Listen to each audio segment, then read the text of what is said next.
Meğersem o ürün o yıllar için özel üretilmiş kırmızı renk gelirleri de Afrika'daki susuzluk ve yoksullukla mücadele kapsamında bağışlanıyormuş. Bilsem daha fazla getiririm. Siz de olsanız getirmez misiniz zaten? Merhabalar, ben Sedat Ateş.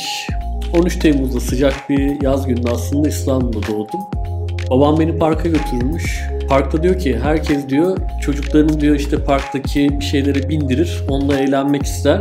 Sen diyor her zaman diyor o parktaki işlevselliği yapan şeyi hep böyle araştırıyorsun. Seni bir türlü parkta bir şey otturamıyorduk diyor. Sonra bir kapalı çarşı dönemi. Aile büyükleri ticaretle ilgileniyor. Sömestrlarımız, yaz tatillerimiz böyle tezgahlarda geçiyor. Ticaret yapmayı öğrendik orada.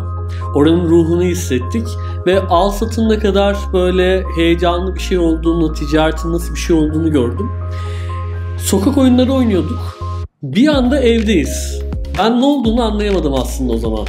Çünkü arkadaşlarımızla sokağa inerdik.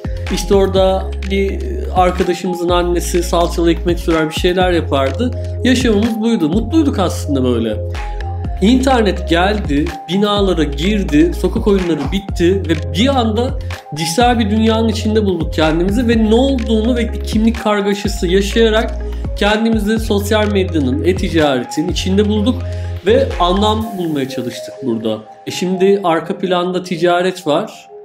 Ticaretten bir aslında haz almışsınız. Düşünsenize dijitale dönmüş bir şeyler ve ben ilk defa hayatımda Amerika'dan bir tane Apple'ın iPod Nano getirdim o sene. Kırmızı rengin özel ve seri bir özel üretim olduğunu bilmiyorum.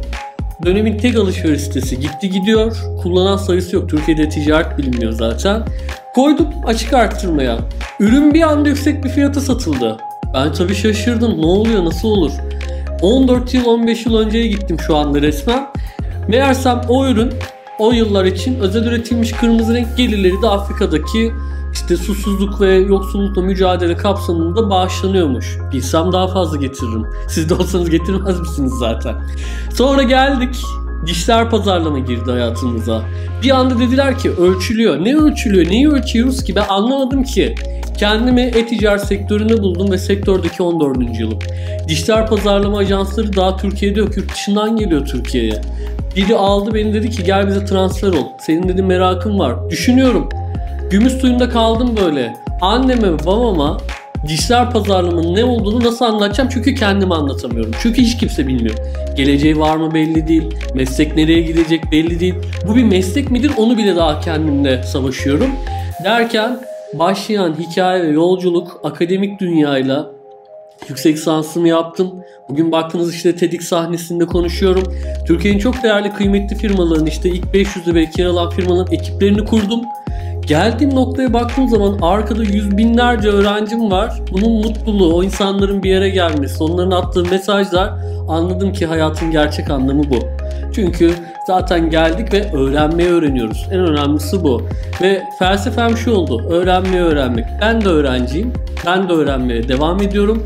Ve öğrendiklerimi kendi üslubumla öğretmeye de devam edeceğim.